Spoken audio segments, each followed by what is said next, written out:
You had a hot take about Seaspiracy that I refused to let you tell me. You said that there were some flaws in Seaspiracy. We're obviously talking about the Netflix documentary about how we got to stop eating fish. Ben is half Japanese, so he's mostly made out of fish. And you thought that the documentary had a lot of good things because you're someone who cares about sustainability. But you thought there were some holes.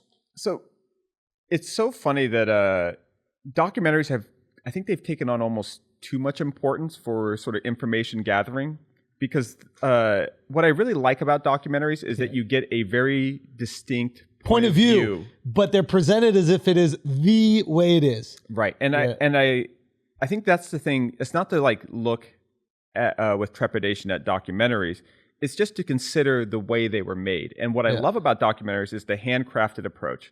Clearly, that was the work of years and years about a very passionate, diligent, hardworking person. And he should be celebrated for that. And I think it's a fantastic piece of content that does way more good than it does harm. But there's limitations because it's when you're produced from a singular vision, you don't have the diversity of sort of fact-checking that you do with more sort of traditional and mainstream journalism. So what did he get wrong? I'd also like to say that we went out to a delicious sushi restaurant last night. Uchi out here in Miami is amazing. What did he get wrong? He said that like sustainable fishing is impossible. And I would totally be fine if he switched that to like, it's going to be really, really hard and we should be really skeptical about anyone making claims about the sustainability of a particular fishing initiative. Yeah. But I think it's often overstatement is a part of deception that I think is particularly damaging. Yeah. Saying that something is impossible is such an arrogant claim. How do you know? Yeah. Who the fuck are you? There's so many things that we thought were impossible that later were proved not to be. Just because you can't figure out how to do it doesn't mean it's impossible. It's like saying that consumers will never really want electric cars. And it looked that way. It did look highly probable. And people doing like deep research into consumer trends 20 years ago, it would be fair for them to come to that very reasonable conclusion that it's unlikely that electric cars will ever be as desirable, if not more desirable, than gas cars, except for like the most hardcore environmental nuts. That improbability has happened. And when you say, if you said that was impossible, you're 100% wrong. If you said it was improbable, you're mostly right. Yeah. So I have a big problem with those kind of overstatements. If you want to see a really good fact checking, shout out to my buddy Jack and Finn Harries. They're these twins. They're actually what Greta Thunberg should be. Yes. They're environmental activists. Yeah. They're kind of the good ones. They actually do the work. What did you call Greta? She's the Jake Paul with a good cause. Yeah. She's the Jake Paul of environmentalism. Yeah, and it's like, I think she's a net positive overall. Let me explain why this is so good. Because, is Jake the best boxer? No. Is he eating up all the oxygen in boxing, taking it away from people that are actually put way more years into the craft? Is that his fault? No. Not at all. Matter of fact, he's bringing way more awareness to the sport of boxing, and there's a bunch of boxers that are going to make a lot of money just because new eyeballs are on boxing. Right. Now, Greta doesn't know shit about the environment compared to these people who have dedicated their lives to it. She's no fucking scientist, right? She's a 14-year-old Swedish girl who might have a little bit of tism. It's not for me to say, but... It will be for me to say. I will say it. Yeah. She's got a little bit of tism. Little tism. She got a little tiz. Yeah. She's tizzed. I think she's a net positive. I think she's done great things. I think it's important to mobilize that generation. And I think the fundamental idea that, like, old people are mortgaging her future is not invalid. But what bothers me is that you see people that have spent 30 years sort of working this the same way you've seen boxers that are actually really good at their craft. Yeah. And, maybe it's their own fault for not being better at self-promotion. Yes, that's part of it. But it's not unalarming to see someone that's kind of new to a space sort of rise to some sort of prominence. And it's not a complete zero-sum game. Like, it's not as simple as like, this person gets attention so that this person can't get attention. That's a little bit of a fallacy. Yeah. But I think there is some resentment by some researchers I know in that community. It's like, man, I've been really trying to get my stuff published. I've been working on this for a really long time. There's a lot of people that have really and they're sailing around this Swedish chick with the Bill McKibbins, the Michael McDonough, and like all these people that have actually done a lifetime of book writing and research and gone to conferences where there's like 30 people. and still gave like a good performance. And I think it can be a little bit disheartening for them to see a child rise ahead. But at the same time, like she created it. It wasn't handed to her. Yeah. And everything's sort of a combination to a certain degree of kind of luck, opportunism, strategy, skill, all those things. Yeah. And also just check your ego. Like if you guys have, joint interests, just because you're not the one shouting it out to the world and getting the credit for it doesn't mean it's not getting done. This is where people got to see what they really want. Do they want change in the world? Do they want people to care about the environment, or do they want to be famous because they love the environment? Yeah. Do you want to be a celebrity, or do you want to make change? Right. But back to SEASPIRACY. So check out Jack and Finn Harry's. They've done some sort of things where they sort of went through and sort of fact checked it. They have an organization called Earthrise, which is trying really hard. It's sort of a young, sort of contemporary media company that's trying to sort of make these issues sort of known. Right. And I think that's what's really good about our current media landscape is that somebody throws something out there. Yeah. And it's not about saying it's debunking it or attacking it. Yeah. It's all augmenting it. If you sort of even point out, hey, I think you were a little wrong on this. Yep. I think this part was really good. Yep.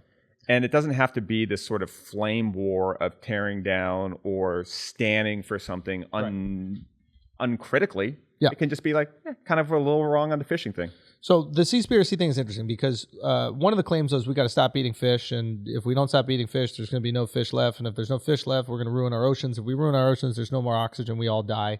This is the environmentalist approach towards everything: is 50 years, we're all dead, no matter what we do. But one thing I really liked about it, and the way they got us into it, which I think was brilliant, is they gave us our plastic straws back.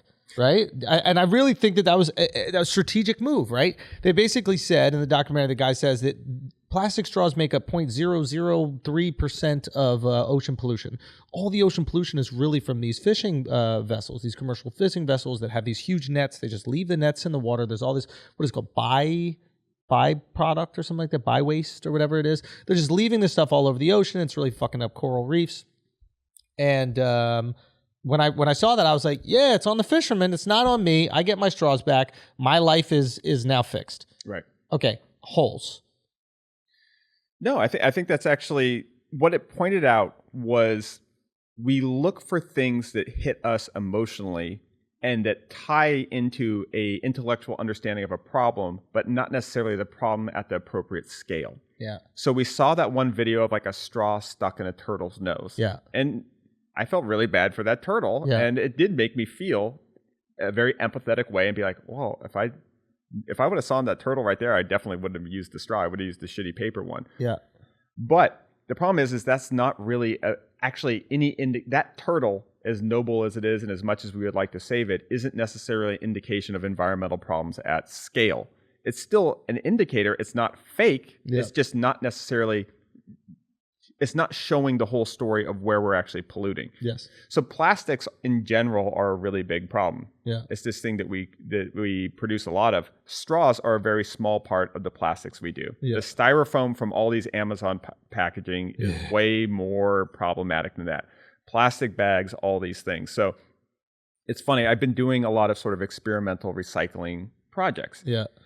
And it sort of sounds nice, like, recycling stuff is good for the environment. It's actually like, it's not accomplishing that much, but it also doesn't make it unimportant not to do. Yeah. Like, it's not that like trying to save straws is a bad thing. We shouldn't use straws, but it's not the thing that we should be focused on the most.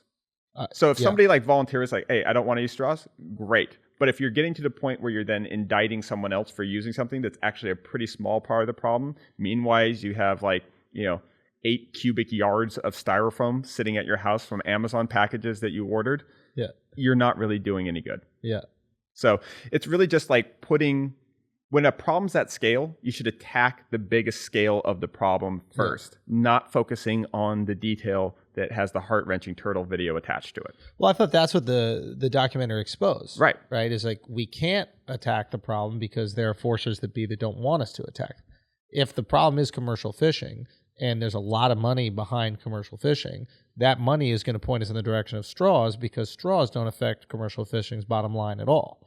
So I'm in a weird position in the sort of sustainable community. Like, I care a lot about it. I think it's one of the most important things we can do, but I'm also not too worried about it, because I think collectively humanity is kind of like how most of us were in college, that we kind of procrastinate, but we mostly get it done at the last minute. Yeah. And so I don't want to fall into that kind of thing like fishing will be fine, we'll figure it out. Because we might not, and we'll probably lose some species that we really like eating right now, and eventually we'll lose something. We probably won't lose everything. And what happens is fishing will continue to, or fish supplies will continue to be diminished. Yeah. It'll become more and more expensive at sushi restaurants like we went to last night. And then it'll be more economically viable for people to invest in figuring out the next generation of fish farming.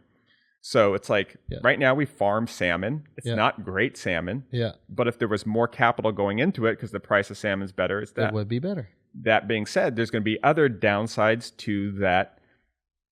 You know what it is? Sustainability and environmentalism, it's not this thing that can ever be solved. It's like the Marvel Cinematic Universe. You'll beat Thanos, there'll be a new bad guy because there has to be more content, and we have to keep watching and we have to keep doing it.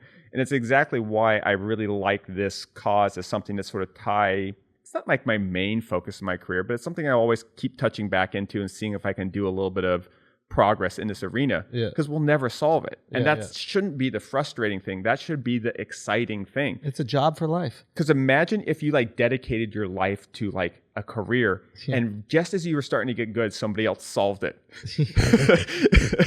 And you're just like, well, fuck. I always say this about, I always say this to Whitney. I'm like, the reason that you want to save animals is because you'll never finish doing it. Yeah. For the rest of your life, you will have something to do. You'll just make more animals from all those animals that you saved. Exactly. Yeah. And there's going to be another animal that's about to go extinct, and you want to go save that. There'll always be another hair color, too. That's true. Yeah. And we're ready for it. Whitney. Yeah, bring it. Red. I think she's got to go full red. I want to see full red. Okay.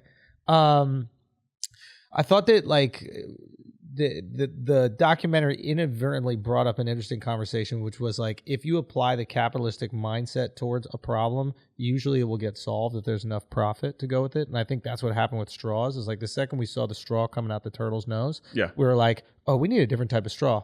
And within months, there were 30 different straws. They were like plastic. Some of them were paper, but some of them kind of felt plastic enough where you could drink out of them and they wouldn't like fold and bend and break. And there's a million different solutions to this problem. So when I'm watching this documentary, I'm like, yo, why the fuck don't we just be honest about what the biggest issue is so we can find a convenient way to solve it? So I actually think that the challenge with recycling in particular is the point of collection. So you know how like some states there'll be like a 5-cent deposit when you buy aluminum cans, and then if you return it to the store, you get that 5 cent back. All we have to do is just raise that, and we'll return the straws. We won't throw them away. There's some point where there's some point if we said like, so let's say you go, and I think they should do this at bars, because like people are, if you're paying $12 for a drink, right? Like you're already paying way more than what the alcohol is worth. You're paying for that lifestyle experience and that ambiance and that scene and setting.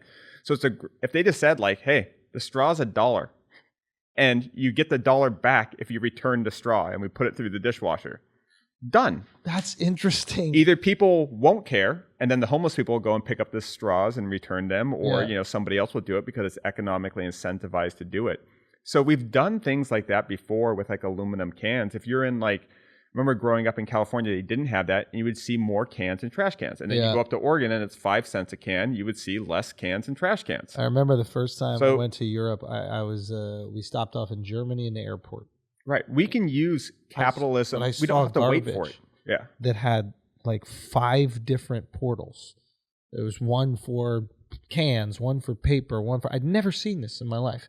And this was their, I guess, first attempt to getting into recycling, et cetera. Mm-hmm. I was like, okay, yeah, this kind of makes sense. But that thing with the straw makes sense. But for me, more, it's like, what do we do with commercial fishing? Like, why don't we find a more convenient, less convenient, but more environmentally friendly way to do that doesn't tear up the coral reefs, that doesn't like get all the turtles stuck in the nets, where you don't have to go out there and like, I guess, cull the dolphins in order to catch these fish because they're eating them as well. Like, why isn't that the problem we're solving, not the fucking straws? Because that's a hard problem to solve. Well, let's go fucking solve it. Figure it out. We can get to the moon. I guarantee you there's people working. Like at every university, there's people studying all sorts of things. And they might be studying it from different angles. There might be people in like sort of a ocean agricultural program that are studying the future of seasteading and agricultural production at sea. Yeah. And they're looking at the sort of papers that have been done on early studies, and they're testing out or going and visiting sort of early fish farming experiments, and they're learning from that, and they're getting better. But I think the thing that surprised me is, so I used to be part of the faculty at some different universities. Yeah. And when you're there, you sort of think like, oh, there's so many people doing research. Yeah. But it's not the most focused research. It's research to sort of elevate yourself within this sort of academic environment. Yeah. And then you'll interface with like people with like major, pretty good sized companies that are doing close to $1 billion a year in sales. And you look at how big their research team is, and you sort of have this vision that it's like a whole floor of like people in lab coats, like looking through microscopes and doing science experiments. Yeah. It's not. There's like $1 billion companies that maybe have like 3 people doing research. Hilarious. And even like companies like Nike, it's not like they have thousands of engineers doing research. Right. Because each one of those people is a few $100,000 a year. It's a few things, and it's hard to predict when they're going to innovate with research. So it's like there's actually not that much money in these kind of things. So there's not like thousands and thousands of people studying these things. There's a bunch of people trying to make a living that are progressing the ball a little bit forward with a very limited and compromised agenda towards where they're getting paid.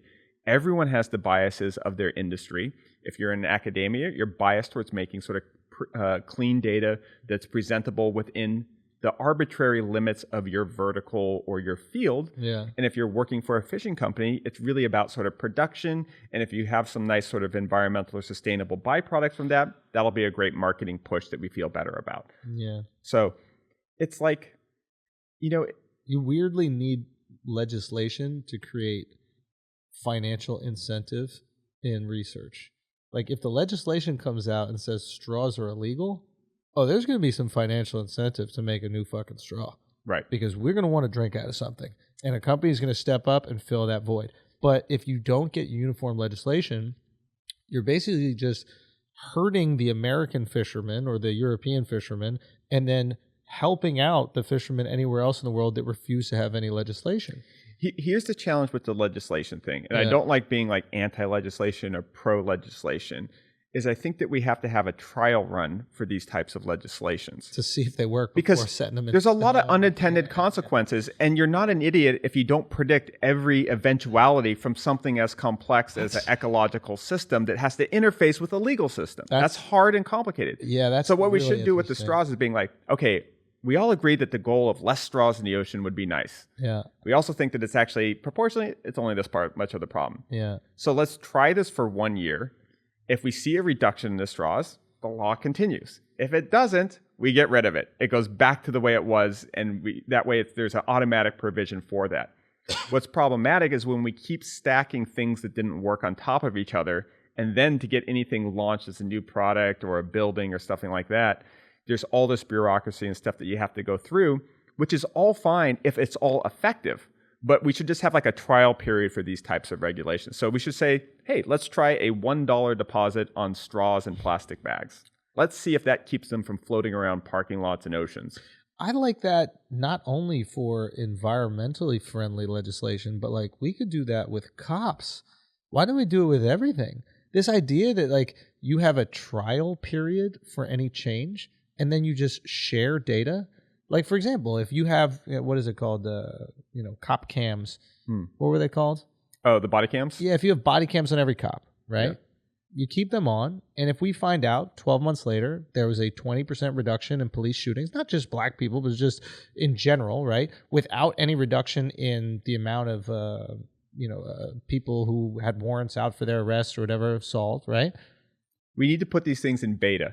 So you remember how like every beta? What's the beta version of this? 100%. So that's the clever things that remember but just to finish the point, but I guess what I'm trying to say is if we came back and shared the data like, yo, there was this reduction for this change, and the cops come back and go like, yeah, at first it was kind of annoying, but it didn't really change the way I police, and if 20% less people are getting shot by us, that makes us look better. And then if after a year the opposite happened, like there was an increase, we could go, hey, the body cams aren't the issue. Let's throw it out. But we try to make these declarations and make these, like, chisel them in stone. And of course you're going to have all this pushback because there's no wiggle room. I think the most empowering thing a leader could do is to just say they don't know about things they clearly can't know. Yeah.